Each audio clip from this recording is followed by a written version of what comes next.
Hi, in this video we will see how we can insert today's date inside Google Sheet. At first we need to click the cell where we want to insert today's date.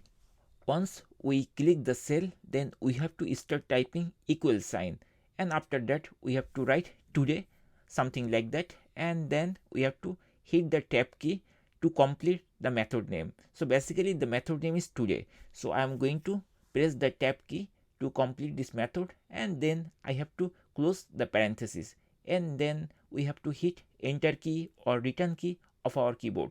Once we hit return key or enter key of our keyboard, we will find today's date inserted over there. So let's check whether this date is valid or not.